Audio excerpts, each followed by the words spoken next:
ലക്ഷദ്വീപിൽ മദ്യം വിളമ്പാനുള്ള അഡ്മിനിസ്ട്രേഷൻ ഉത്തരവിനെതിരെ വ്യാപകമായ പ്രതിഷേധം. ആന്ത്രോത്ത് ദ്വീപിൽ കോൺഗ്രസ് പ്രവർത്തകർ പന്തം കൊളുത്തി പ്രതിഷേധിച്ചു. മുജീബ് റഹ്മാൻ കൂടുതൽ വിവരങ്ങളുമായി. മുജീബ്, എന്താണ് അവിടുത്തെ സാഹചര്യം?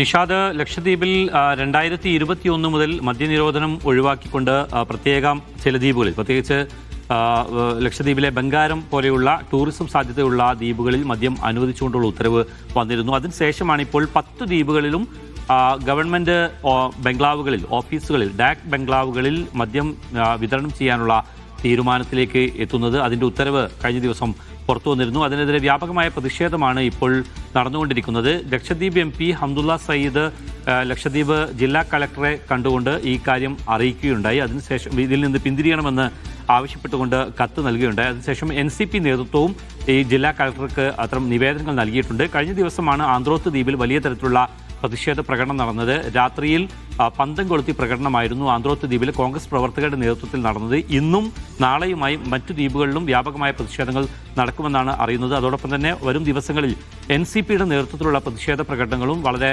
വ്യാപകമായ തോതിൽ തന്നെ ദ്വീപിലും അതുപോലെ തന്നെ കൊച്ചിയിലുമൊക്കെ നടക്കാനുള്ള സാധ്യതയാണ് കാണുന്നത്. മുജീബ്, ഇതിപ്പം ഈ ലക്ഷദ്വീപിന്റെ കാര്യത്തിൽ നമുക്കറിയാം, കഴിഞ്ഞ ഒരു 3 വർഷക്കാലമായിട്ട് അവിടെ നടത്തിക്കൊണ്ടിരിക്കുന്ന ഭരണ പരിഷ്കാര നടപടികൾ അതിനെ സാംസ്കാരികമായി തന്നെ വലിയ തോതിൽ ഉലച്ചിലുണ്ടാക്കുന്നുണ്ട്. ഒപ്പം ജീവിത പ്രശ്നങ്ങൾ ഉണ്ടാക്കുന്നുള്ള പ്രശ്നം വേറെയും. സോ അതിന്റെ ഒരു എക്സ്റ്റൻഷനായിട്ട് വേണം കാണാൻ കഴിയുന്ന സംഗതികളാണോ ഇപ്പോഴും കാണുന്നത്?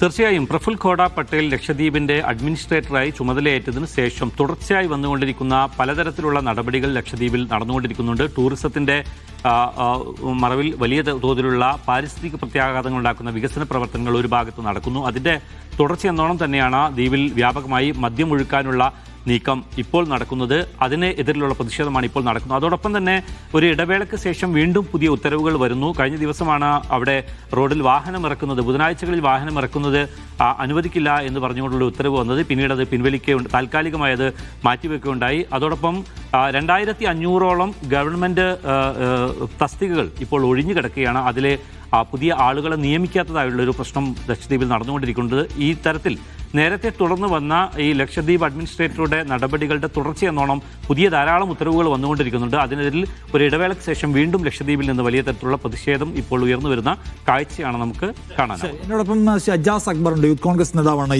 ദ്വീപിൽ നിന്ന്. അജാസ്, എന്താണ് അവിടുത്തെ ഒരു സിറ്റുവേഷൻ? എന്താണ് അവിടുത്തെ അഡ്മിനിസ്ട്രേഷൻ അഡമന്റായി നിൽക്കുകയാണോ, ഉറച്ചു നിൽക്കുകയാണോ മദ്യം വിളമ്പാൻ? ടൂറിസം പർപ്പസിന് ആവശ്യത്തിനെന്നുള്ള രീതിയിലാണ് അഡ്മിനിസ്ട്രേഷൻ ഇപ്പോൾ മദ്യം വിളമ്പാൻ തയ്യാറാവുന്നത്. നേരത്തെ ടൂറിസം ദ്വീപുകളിൽ ഉണ്ടായിരുന്നതുമാണ്. എന്നിരുന്നാൽ ഇപ്പോൾ അവർ എല്ലാ ദ്വീപുകളിലേക്കും വ്യാപിപ്പിച്ചുകൊണ്ടാണ് എല്ലാ ദ്വീപിലെയും ഗസ്റ്റ് ഹൗസുകൾ വഴി, ഡാക് ബംഗ്ലാവുകൾ വഴി മദ്യം വിളമ്പുക എന്നുള്ളതാണ് അഡ്മിനിസ്ട്രേഷൻ തീരുമാനം. പക്ഷേ ഏറ്റവും വിചിത്രമായിട്ട് തോന്നുന്നത്, ടൂറിസം തൊട്ട് തീണ്ടിയിട്ട് പോലും ഇല്ലാത്ത ദ്വീപുകളിൽ പോലും എന്തിനാണ് ഇവര് മദ്യം വിളമ്പാൻ തയ്യാറാവുന്നതെന്നുള്ളത്.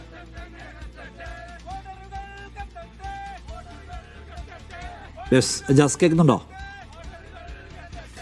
ഹലോ, പറയൂ. ടൂറിസം ദ്വീപുകളിൽ മാത്രം നേരത്തെ ഉണ്ടായിരുന്ന പല